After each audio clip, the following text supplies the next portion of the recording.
Good evening and welcome to a busy week in Notts County. A busy week for the Magpie Circle. It's Monday night. We've got not one but two midweek games this week, if you class Salford on a Friday night as midweek. Wolves in the EFL Trophy on Tuesday night, Salford on the Friday. Who was at Milton Keynes on Saturday? Have you cooled down yet? Crikey, that was a bit of a scorcher, that one was. Happy with a point? Happy with where we are? We'll be kind of comparing and contrasting where everybody was at 5 o'clock on the opening day of the season to where we are now. Plenty of improvement in that time. I'm trusting everybody is pretty happy with life in general. Chloe, welcome again. Good to see you. Thanks for having me again, Paul. Yes, nice to see you. We're still waiting on Trevor West to join us. He should be with us shortly. Evening all from Chris Gosling. Great performance Saturday, minus that shocking moment of defending. If that's as tough as it gets, then I'm hopeful we're in for another good season. Subs made a great impact too. Evening all from Wayne Wilkins. Spanish Magpie here. I think he's out in Barcelona. Hope you've been enjoying the sun recently. Well, where I am at the moment, Wayne, it's just started belting down. Ian Cooksey, evening, everybody. The hottest I've ever been at a match. Dave Woolley, evening, chaps. Malcolm Shearston, evening, all. Duncan Comrie, good evening, everyone. Evening, guys, from Kenneth Pointer. Hello from Karen Knight. Lee Patterson, good evening, Paul and Chloe. I think Notts are playing the best football in years. Chris Gosling, don't think it was quite as hot as Boreham Wood away last season. Hello from Samuel C.J. I was going to ask people about the temperature. I mean, that is, oh dear, about as hot as I can remember at a football match. No surprise, really, especially the first half played at a near walking pace. We should also say, Chloe, how old are you? 22? 22, yeah. 22. Now, Julie Henshaw's mum, Jean, I believe, I saw some Facebook posts. She was at the game in a blue Notts County shirt. I suspect she was the oldest fan in the stadium, certainly the oldest travelling fan, unless you're about to prove me wrong, my flock. She was 92 years old. 92 years old going to an away game. I mean, your granddad does very well, Chloe, but he's only in his 70s. 92, travelling to Milton Keynes when I think the temperature was 92. It's incredible, isn't it? And you hear all these stories from different people, different walks of life, and it's just nice that everyone kind of gets to enjoy it down at Notts. And hopefully, she was pleased with the point.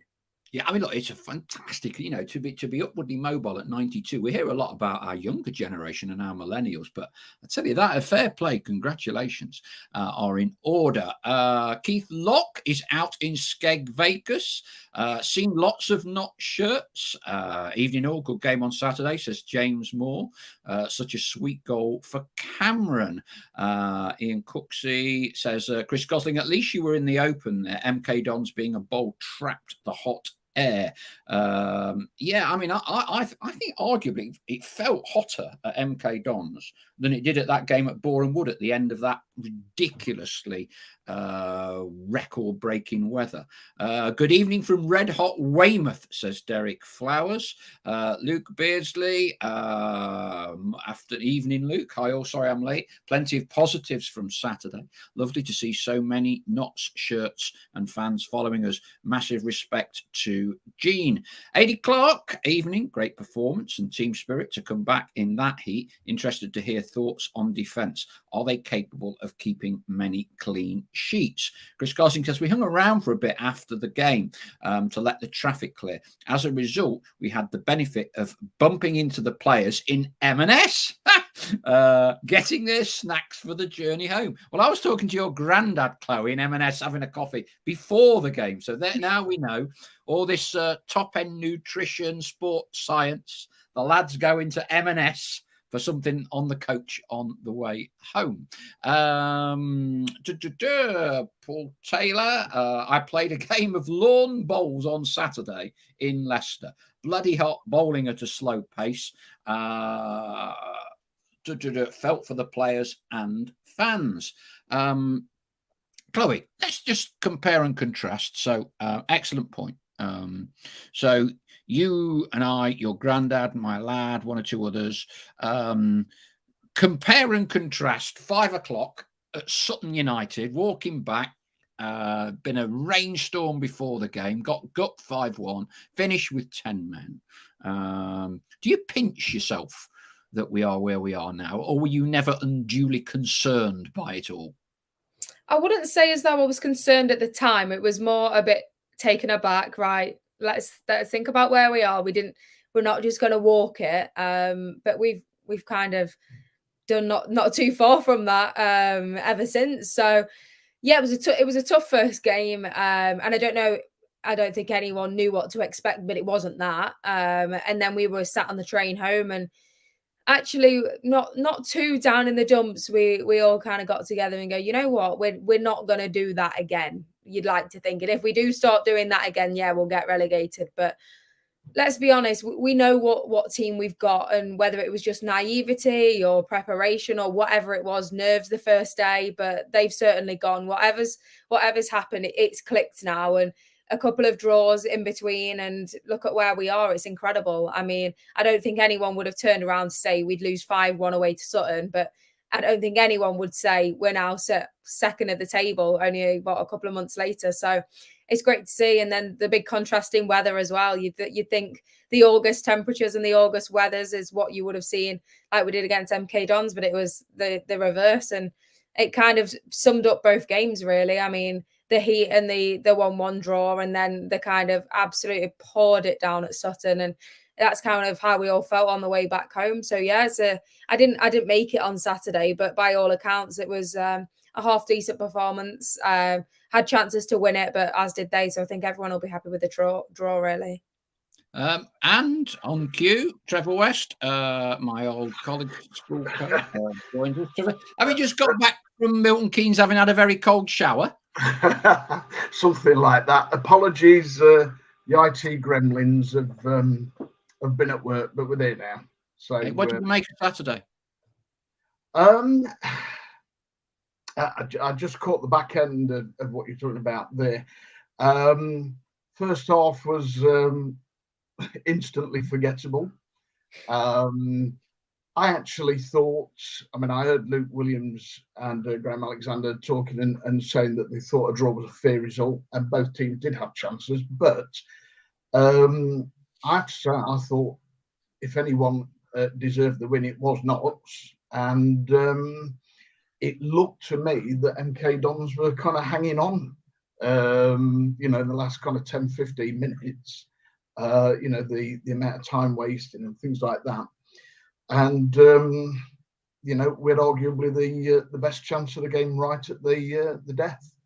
So I don't think a win for Notts would have been an unjust result, if truth be told. Andy Stokes, good evening. Thought I would dip in and have a listen. Still calling down from MK, although sat in the shade. I had to wear those big broadcasting headphones.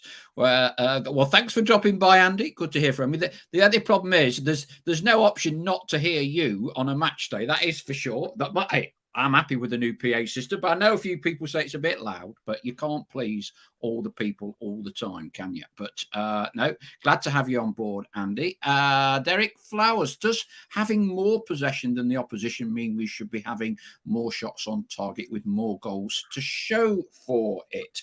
Much stronger second half from Notts, says Pythagorean. Chris Gosling, Notts put in, here we go, 32, blimey, crosses to MK's 8.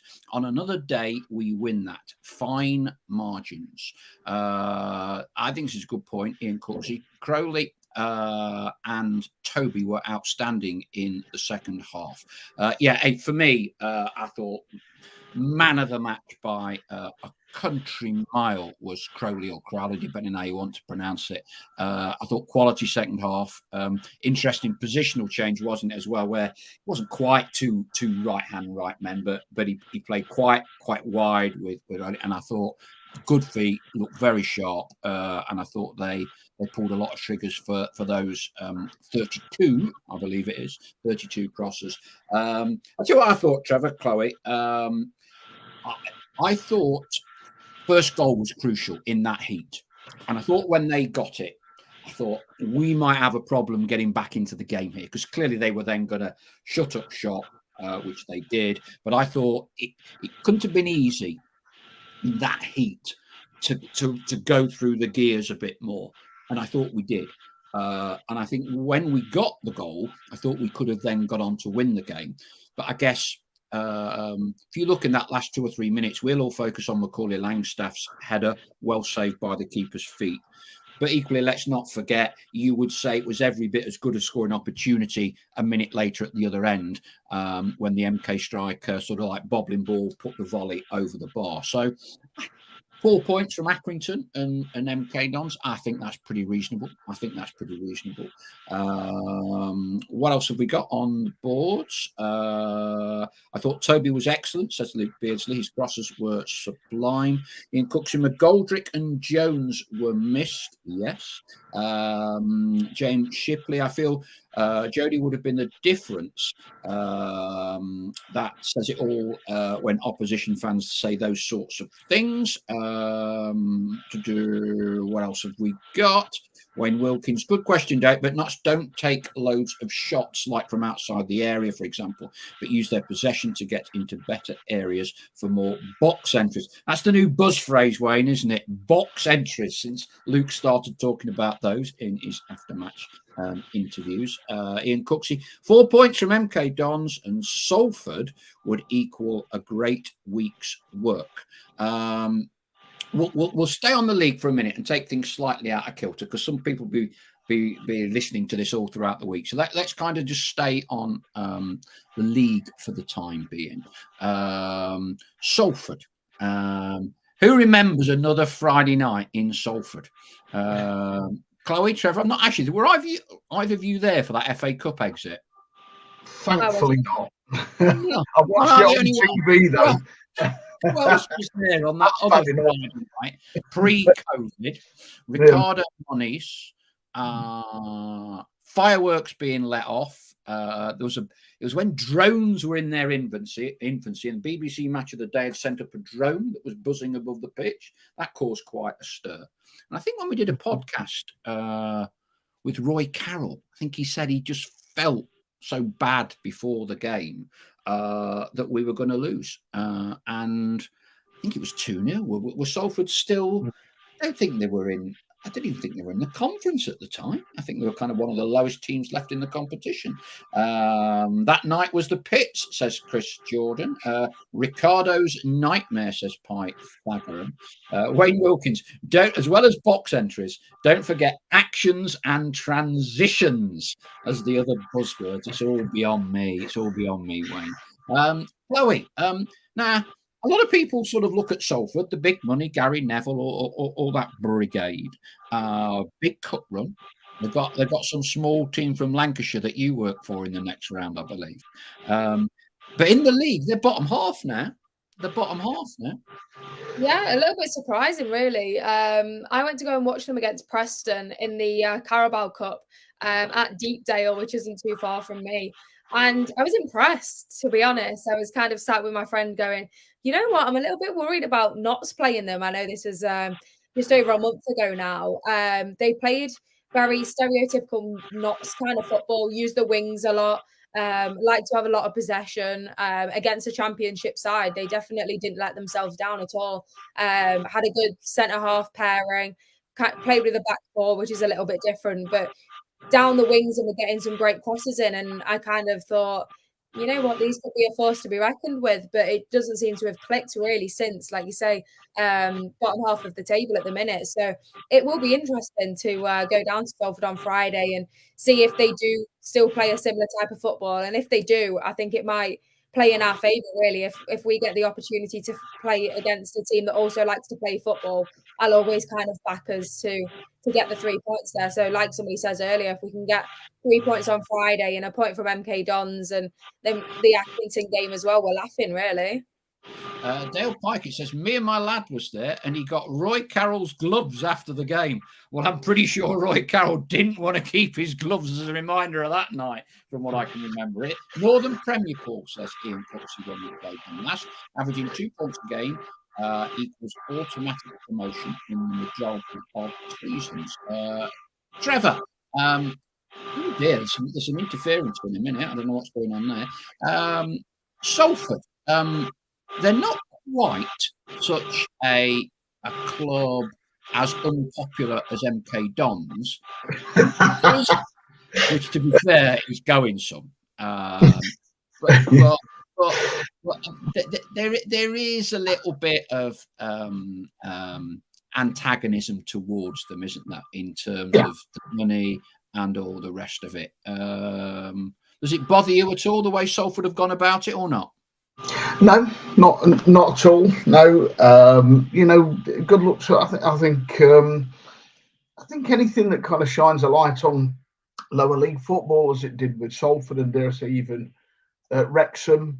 I think it's great for lower league football. I like most genuine football fans, I suspect, have an issue with MK Dons, but no, that's a different story altogether.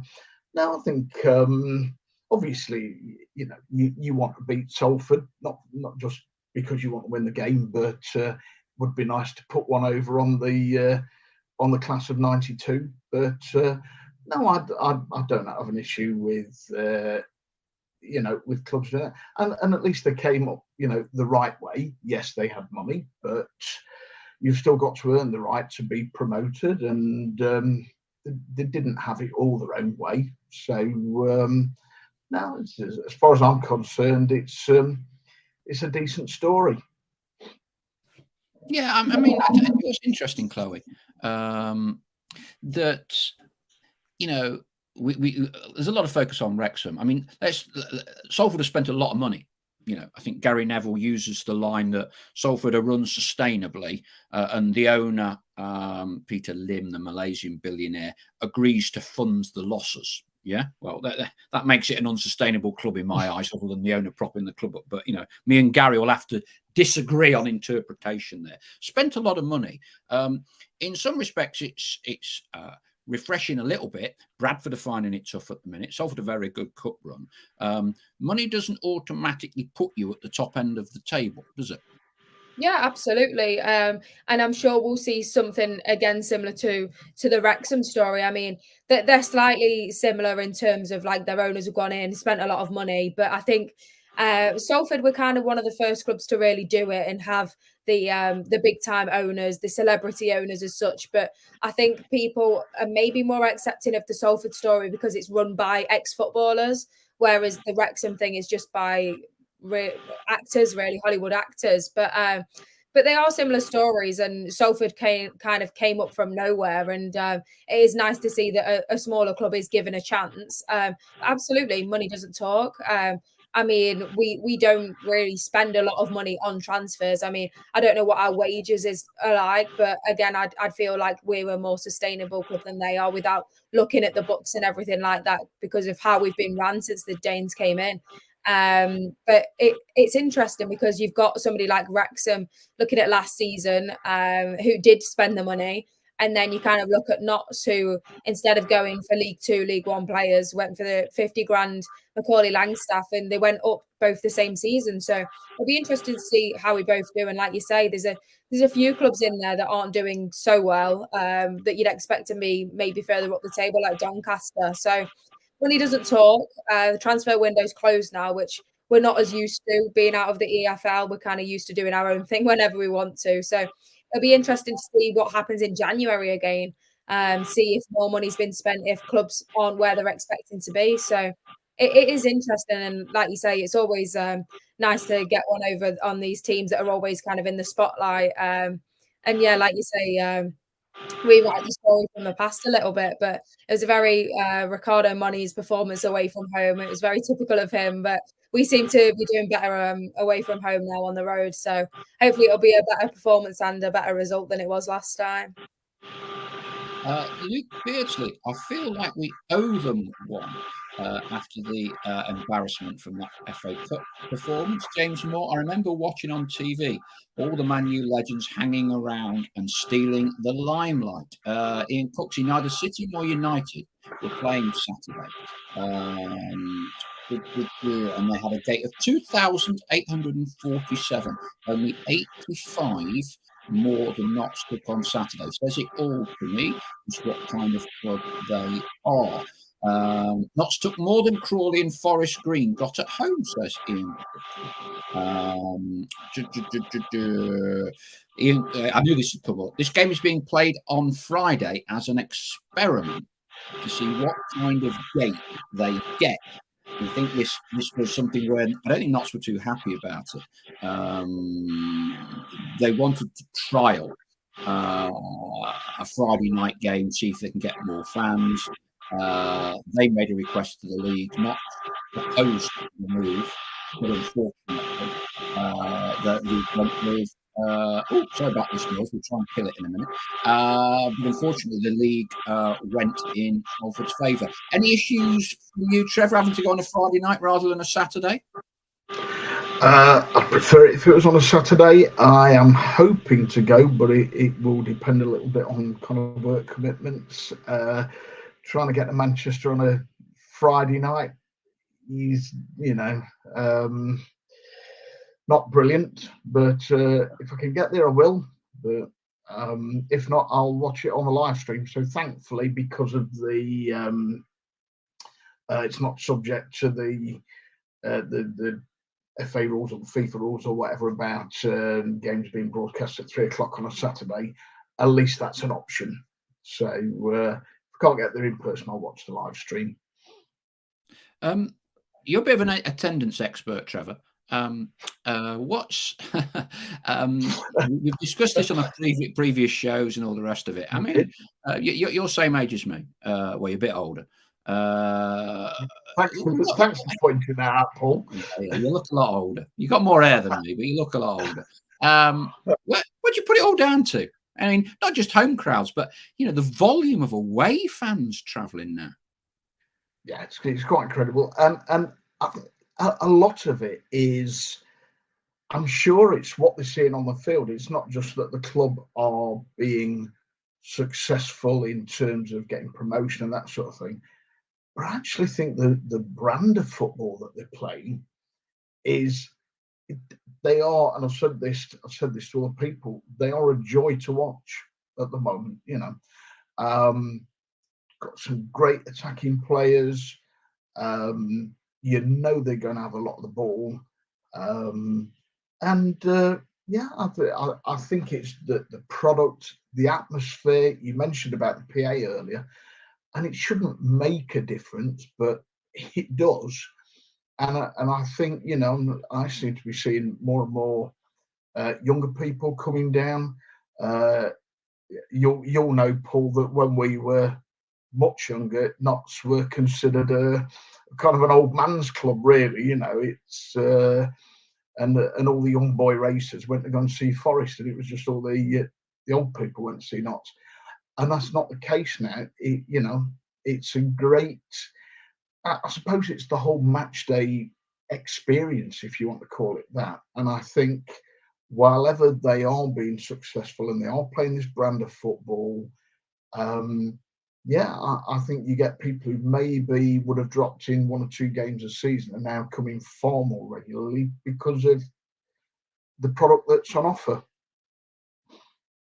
I mean, I'd echo that. I mean, in your short time, I say short, comparative to mine and Trevor's, Chloe. I mean, you presumably would have noticed a significant difference from the early days of you watching them, because the numbers have grown. Well, they're basically double from when you first started supporting them. Yeah. Yeah, absolutely. And I mean, it's just grown since then. I mean, we talk about like Trevor said there, it kind of being like an old man's club. I even remember it being on that kind of level when I started supporting them. Everyone in kind of my year group at school were all Forest, and there was always talk of the the age gap between kind of Forest fans and Notts fans, but like you say, it's drastically changed, and it's just so inviting for different fans to come down. Like you say, a good brand of football and can get tickets. I think that's a massive thing as well, especially this season as well, being a lot. All of the clubs are a lot closer to Notts than we're used to. There's a lot of grounds that people want to tick off now, being in the back in the Football League, and it is exciting, and it's exciting to go down, and it's definitely got a bigger fan base, and it's not just, like you say, the older generation or just families going down. It's now groups of friends and teenagers and people in their early 20s. So it's great to see, and I'm sure the club, looking at previous gates and kind of their age demographic, at how much it's changed. But even in the National League, we were racking up some good numbers. I mean, especially when we had Birchnell came in, and he kind of branded the football in this kind of direction, and then the gates started going up. It was kind of bums off seats rather than sit back and maybe lump it up front a little bit. But yeah, it's just grown since then, and obviously getting promoted is going to help that, and being successful, of course it is. But exactly like Trevor says, it's what you're seeing on the pitch week in, week out, and it's exciting football with the attackers. It's great, and you're not seeing one goal a game, especially at home. It's your 2, your 3. So it's an exciting brand of football, and it's definitely getting people down, and even to away games, it's great to see. Thank you, Chloe. So I'm mixing people's microphones here to try to stop the interference. So, James Moore, I think you touched on it before, Paul, but Forest's success has seen a significant rise in watching. So Notts have, in terms of the prices that they charge. So Notts have benefited in the younger fan market. Plus we are run correctly.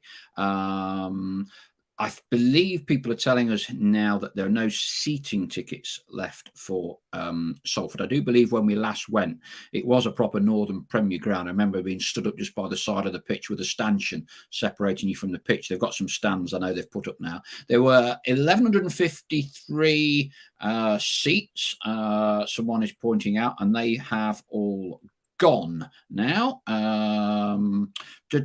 Forest fans who can't get tickets, says Derek Flowers, are coming over and staying with us because they like what they are watching. James Shipley, it's become inclusive for everyone again, with a great brand of football into the mix as well. It's a great match day experience for me and my family. We all go as often as we can these days.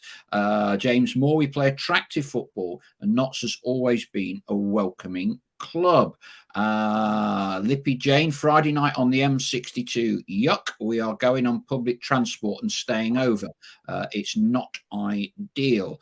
Duncan Comrie, I think it's plainly obvious that the owners are just completely on the ball with how they want to take the club to a higher level in the league and the supporter base. We are so lucky to have them. Luke Beardsley, gone are the dark days of watching Notts. For years, we weren't exciting and expecting and were bracing ourselves for a relegation battle. We've had 4 years of winning most weeks. Trevor, where's the needle for you? Clearly, crowds are inexorably linked to winning matches, and it may only have been the National League, but I would suspect that the last 4 years is the highest winning percentage Notts County arguably have probably ever had. How much of it is a winning team, irrespective of the division that we've been playing, and how much is it the overall package of the brand of football, the ownership, and everything else?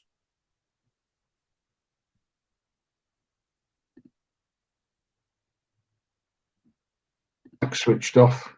Yep, you're on again, don't worry. Thank you. I wish it was so easy to shut you up in real life. Go on, keep going. You wish. I mean, ultimately, as Notts fans, hardcore Notts fans, they want to see us win every week, and by and large, I would take a scrappy 1-0 win, kind of every week, if it meant we were being successful. but I think there's more to it than that. We are not just, I mean, if you look at, if you take Gillingham as a perfect example, what is it, 7 games at their top, and they've only scored 5, 5 1-0 wins, and conceded 5. If they start slipping down the league, that doesn't sound to me, not having seen them, but it doesn't sound to me like an attractive brand of football is happening there. So yeah, I think first and foremost, you need to be playing winning football. You need to be successful. I think you were talking about the winning percentage, and I think Luke Williams' winning percentage in the league is something like 65, 70% or something. It's an insanely high number. But allied to that, as I said, is the way we play. You look at last season, 117 goals in the league, and it wasn't at the expense of conceding lots as well. We weren't going gung ho. So, other than Boreham Wood, I think we've got the second best defensive record. So, and yes, you can say, yeah, it was only the National League, but I think we've already shown this season that we don't look out of place where we are at all. And actually, with a bit of luck, we could have ended up with, maybe 2 more points, maybe 4 more points from the MK Dons and the Morecambe game than we got. We could already be have a bit of clear water between us and the rest of the pack. So I think, while ever we're playing the brand of football, I think some people will come and watch that because they want to be entertained. It is, after all, an entertainment industry. But yeah, I think first and foremost, people want to support a successful side, and while ever we're winning, I think we will continue to get decent numbers. But whether we'd get the kind of 10, 11,000 as an average that we're getting without the brand of football, I don't know. Yeah, interesting point. Ian Cooks, here's a belter of a stat. We've lost 4 out of our last 53 league games. Name them, someone. 4 out. Well, obviously Wrexham's one.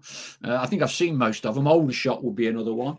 Hang on, see if I can get them. Where else have we lost?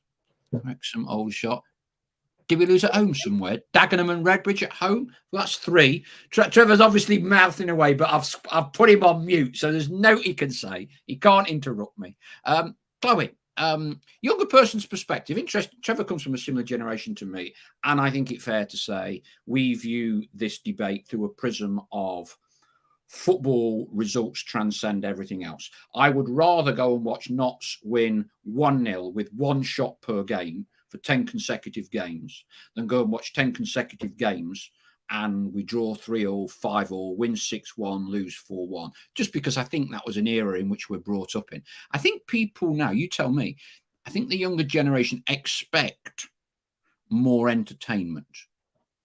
True or not?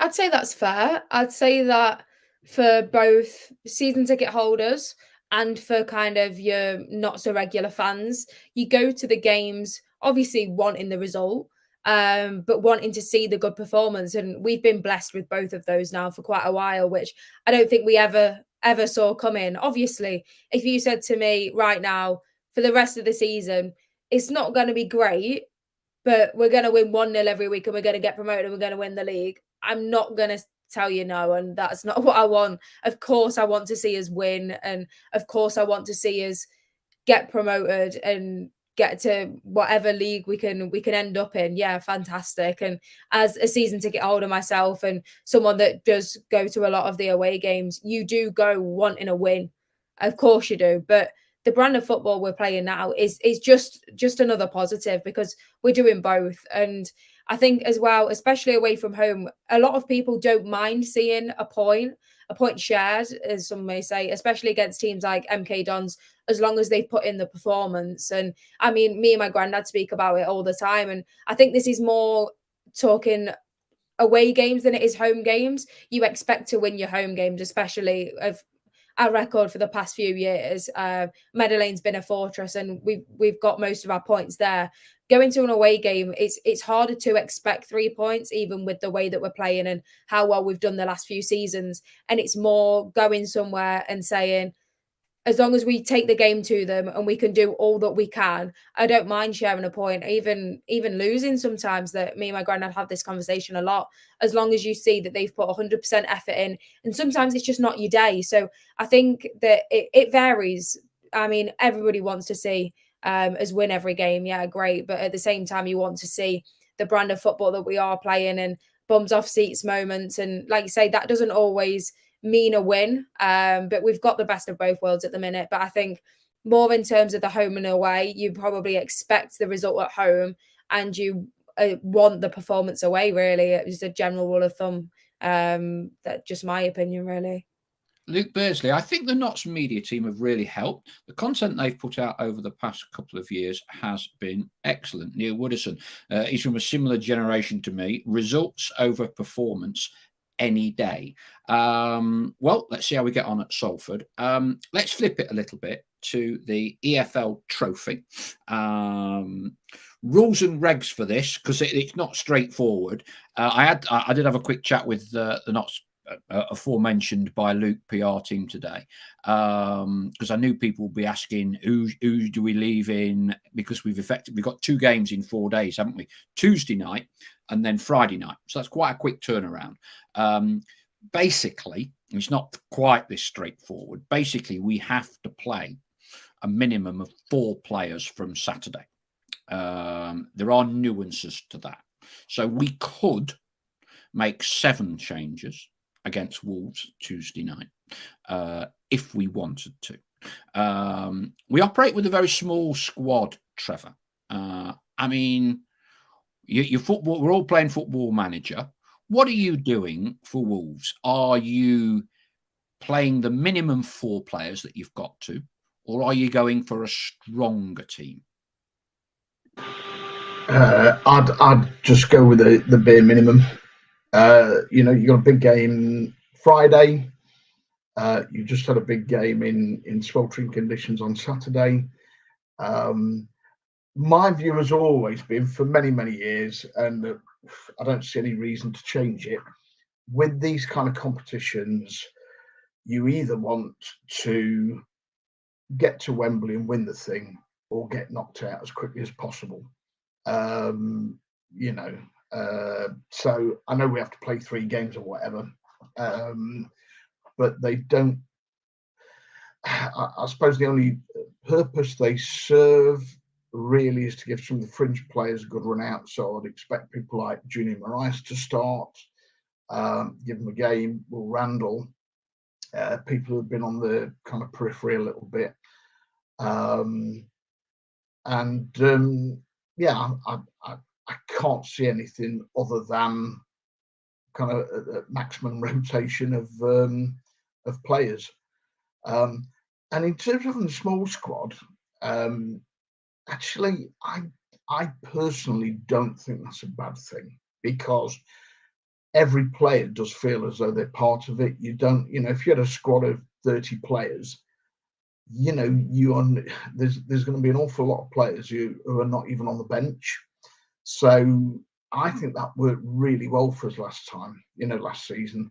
And you don't have players who are there as, shall we say, they're not there as filler just to make the numbers up. I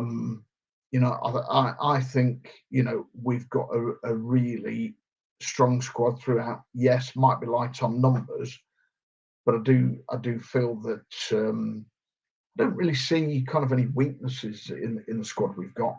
But when it comes to things like tomorrow night, obviously that's when players who perhaps haven't seen too much action. So maybe we'll see Lewis McCorry for the first time. Ollie Tipton, I think, will be a shoo-in. Junior, Will Randall, 1 or 2 others. Yeah, I'm sure they'll all start. I tell you what would be a real irony is if Ollie Tipton doesn't play against Wolves because they're his parent club. It would be a supreme irony, wouldn't it? That he's had limited game time from Wolves, who clearly want to develop him, and then there's a clause in the loan agreement that he can't play against his parent club. What an irony that would be. Chloe, hang on as I demute you. What's your take on this trophy? Does it excite you or not? Not this one. I'm a big fan of the FA Cup, the big one. Just I think a lot of people as well with that one. It's kind of losing a lot of what it used to be about, especially with the Premier League clubs. They come in and against the lower sides, they play their second string, which is, I mean, great for the lower team club, but it's not pulling in a fixture like the FA Cup used to be. But still, to me, it's the cup you want to be in out of everything. This is probably one that I'm not really that bothered about. Yeah, if you go on and win it, great, but at what cost is that? It obviously showed last season we didn't really have any decent cup runs. We were out very early in both, and we managed to go up. I mean, it's not the two don't go hand in hand. You don't just get promoted because you've sacked off all the other cups and you've only concentrated on the league. It's a very long season whether you're in the cups or not. Like you say, we've got a small squad. I'd probably say defensive midfield and defensively we are thin. So I don't know how many changes you will see. I think it'll be a mixture of both. Luke Williams always said, as every other manager does, he will never put a team out on the pitch to lose on purpose.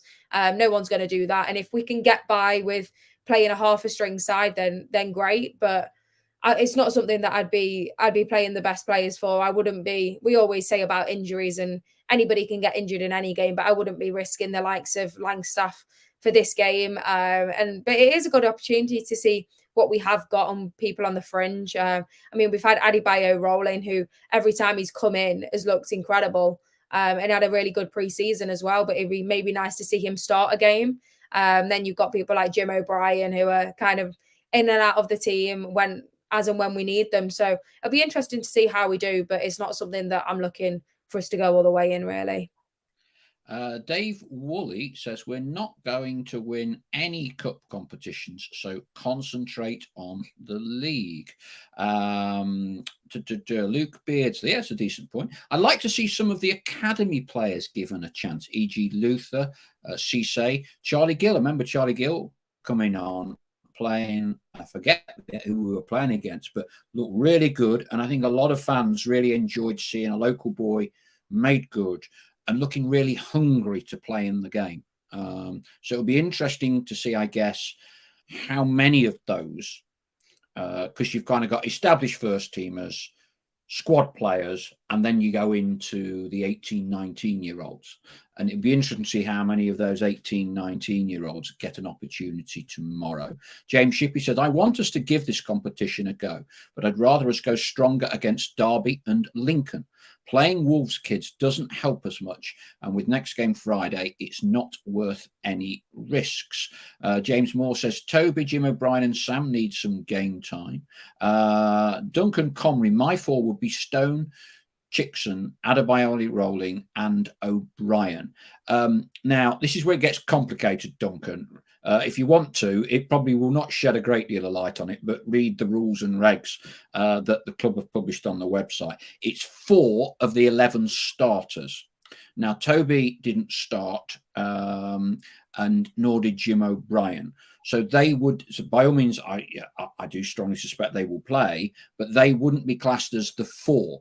So effectively, you've got to play 4 from the starting 11. There are some caveats to that, but it's basically 4 of the starting 11 minimum, and then pad it out from that.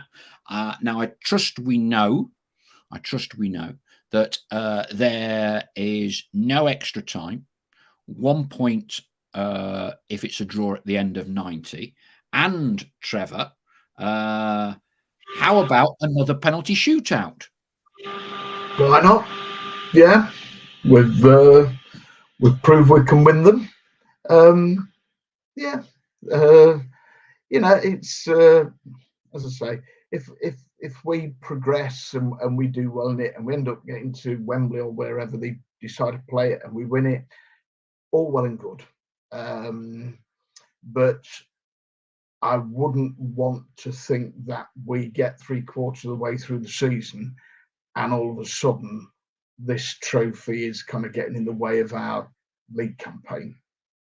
So yeah, it's as far as I'm concerned, it's a run out for some of the players, and I agree with you. Actually, some of the academy players, Luther, Cisse, I'd love to see him play. I thought he looked very sharp. Charlie Gill, again, it would be good to give them a bit of match time. I don't know.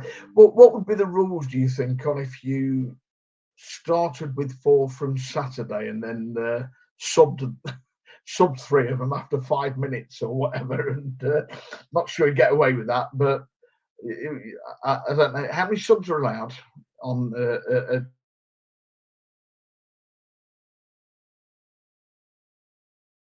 Sorry, just unmuting you. The chances, I'm not sure. Ian Cooksey said exactly the same as you. Start the 4 first choice players and then substitute them out. What he says 10 minutes to make a slight fist of doing it properly.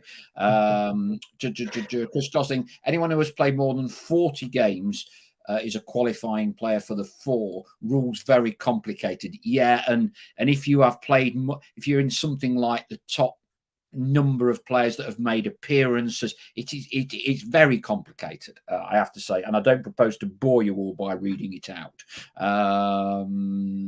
Paul Taylor says, I used to watch Killer Tristan Benjamin at Notts Reserves.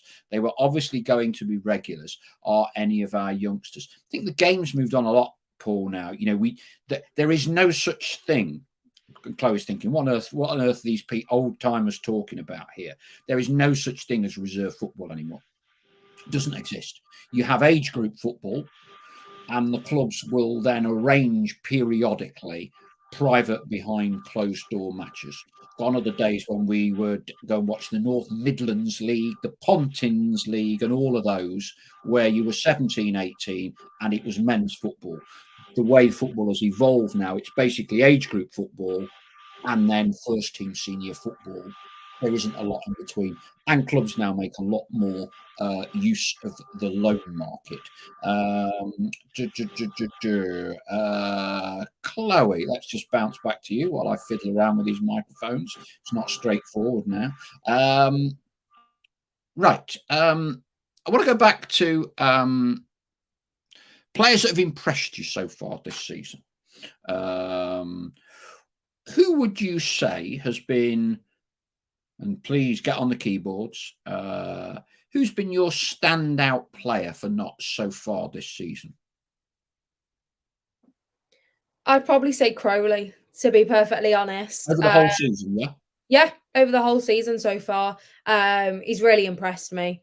I don't know what I was quite expecting, but 2 of my friends are Sheffield Wednesday fans, and the season before last, he's somebody that they targeted themselves and kind of wanted. So as soon as they kind of saw that we signed him, they kind of knew a little bit more than I did. So it got me excited to see him, and he's not proved me wrong as of yet. I think he just is kind of a force to be reckoned with, and he's scoring with his head, and he must not be 5'8". I think I saw a photo with him and Bostock the other day, and the height difference is incredible. But look, he's been fantastic since he's been here, and he's such a threat going forward, and always hungry for the ball, always wants the ball, always going forward, always finding that pass. So it's incredible, and he's linked up all over the pitch. I don't think he's really just got one position that he can play. So he's been a great addition for me. And I've just seen some people commented there.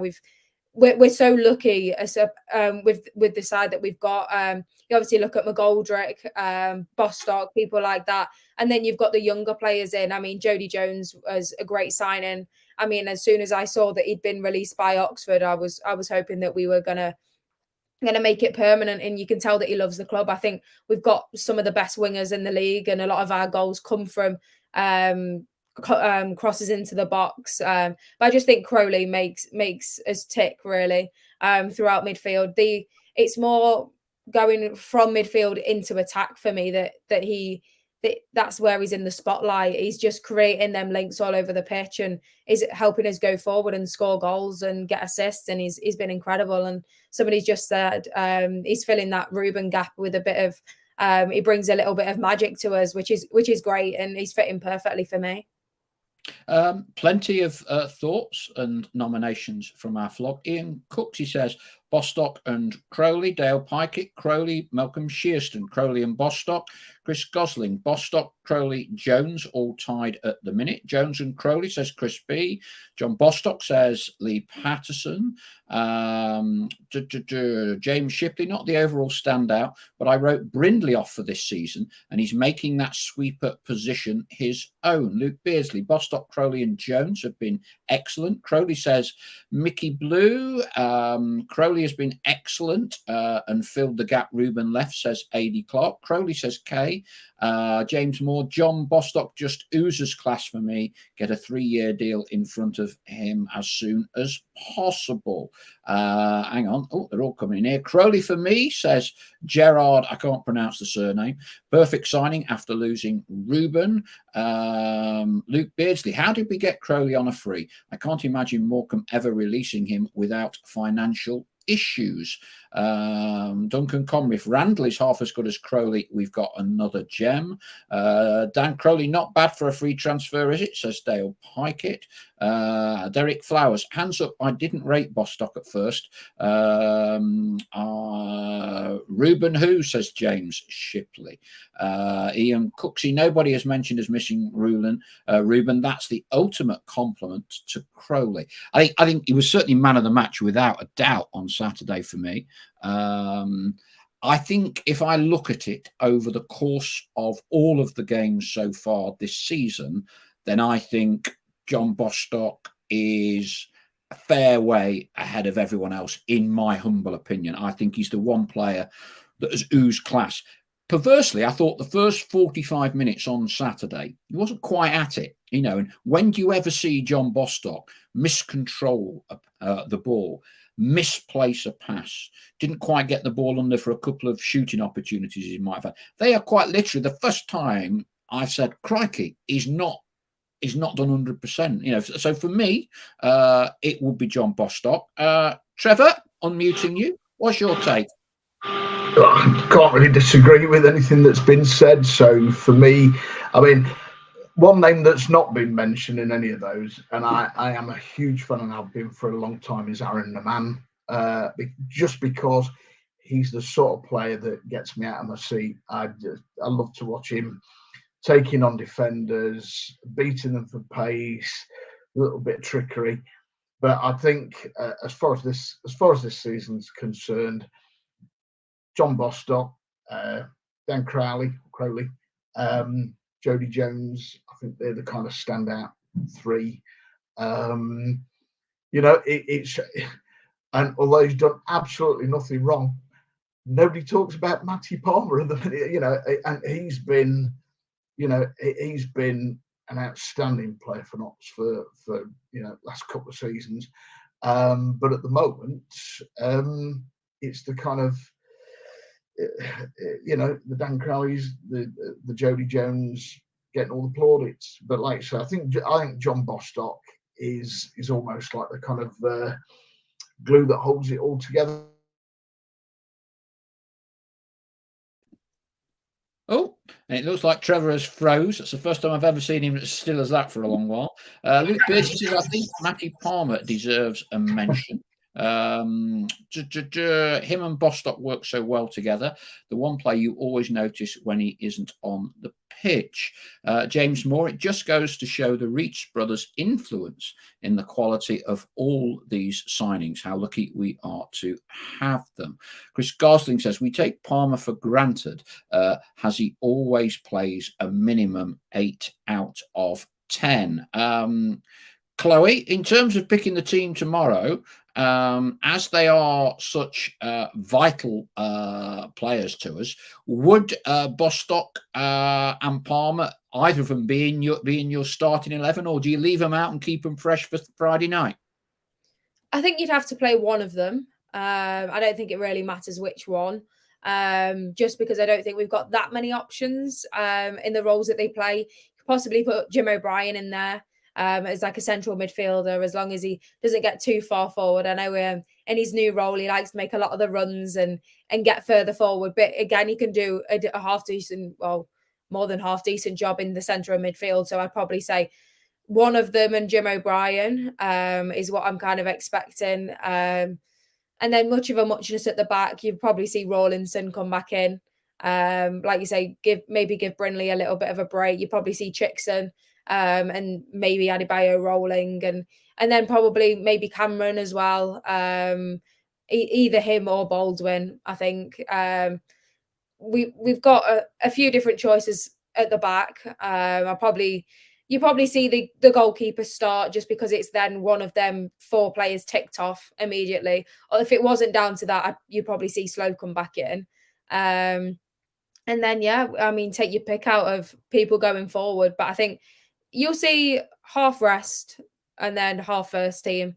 I'd probably say maybe 5 or 6 out of the first team players, then chucking a couple of the academy lads in there and see what they've got. Good point, by the way, from Chris Gosling. Got to be worth giving Macari. Forgot about him, from Stoke. A run out tomorrow. Grandson of Lou Macari, the former Stoke manager. Trevor, he says mischievously, are you looking forward to welcoming Does Ian it make you feel old, Paul? Doesn't it make you feel old, Paul, that we're watching the grandson, or potentially the grandson of Lou Macari? Hey, no avoiding the question. Are you looking forward to welcoming Ian Birchnell back?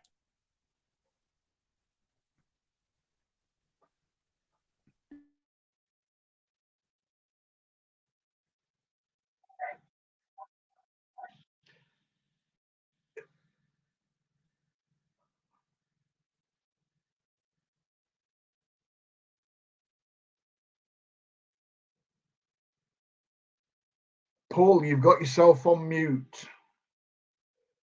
You need to unmute. Paul, no one can hear you. You're on mute. Oh, sorry about that. Right, we're back. Oh dear, I have to control 3 microphones. One's normally more than enough. Chloe, moving on from Ian Birchnell, we have quite a lot of comments coming in regards to former Notts manager, who, to say he was at the helm when the club dropped out of the Football League, it's quite remarkable the reverence in which he is held. Neil Ardley, back at York. Good to see him back in the game. Yeah, definitely. He's one of them managers that I think the club will always have a special bond with. He didn't leave in there was no animosity, and everyone appreciated what he did for us. I mean, I don't think anyone would say that it was his fault that we got relegated. I think there's much bigger things that were much higher than he was as to reasons that we've got relegated. But he stayed with us through the toughest of times, and I don't think he deserves all the credit for that. And again, he's got us to a playoff in the playoffs again. And yeah, we did lose them, but we've lost it with other managers as well. And like you say, he didn't have maybe the most successful time at Notts, but people will still regard him as a great manager and a great man to begin with. So it's nice to see him, yeah, definitely back in work, and hopefully he can get them up as well, which would be great to see. But I think Notts fans will always kind of owe him everything for sticking by us, wasn't getting paid, didn't know if we were going to go under, we didn't have an owner, and everything that happened with him. He didn't need to stay. He could have walked out at any minute and just said, this isn't for me, I can go and get a job elsewhere, which he absolutely could have. So props to him really for sticking by us, and I think we'll forever be indebted to him really. So it's nice to see him, and hopefully we'll see him again at Meadow Lane in the not too distant future. Yeah, a man I always thought of great integrity and principle was Neil, and I did a big interview for the forthcoming ebook, and he was very magnanimous about the club's owners.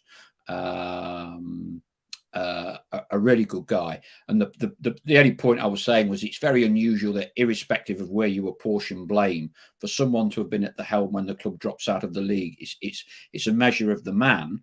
that we still hold him in such high esteem. Luke Beardsley, as we've been on air or very recently, surprising how many managers have lost their jobs already. Tranmere have just sacked theirs tonight. I remember he did a post-match interview after Notts beat them, and I know a lot of their fans jumped on him for saying that they weren't good enough to go toe-to-toe with Notts when kind of Tranmere surrendered a lot of territory in that game at Meadow Lane. Duncan Comrie, he helped lay the foundation stones for what we have now. Wish him all the best. Dave Woolley. Ardley is a top bloke. Good luck to him. And Coxey, that's quite right. Neil Cox has gone in as his number 2. Ian Coxey. James Moore, he's one of football's nice guys. He'll do well at York. Trevor, we'll go one more final time if I can hit the right buttons. Your thoughts on Mr. Ardley getting a job back at York? Yeah, very pleased with it. Echo everything you said. He always comes across as a very humble, likeable chap. Worked in extremely difficult circumstances. When we got relegated, I don't apportion blame to him at all. I think he did incredibly well to get us where he did in that first kind of full season in the National League, or the season that got curtailed. Given that the very first game, which I think was away at Eastleigh, we were pretty much playing with a scratch team who I think by and large had only met each other for the first time the previous day. So yeah, a lot of time for Neil Ardley. I was very sorry to see him go. It kind of makes more sense now. I think it just strikes me that the owners are looking for a coach rather than a manager. And they wanted to proceed in maybe a different direction. Perhaps felt that Neil wasn't the right man, but I don't think there was any animosity there. I'm sure they rate him very, very highly. But yeah, I'm just really pleased he's back in the game. Football needs people like him, and as has been mentioned, Neil Cox as well. So yeah, it's a good period, and you'd like to think he'll get the best out of York, you know.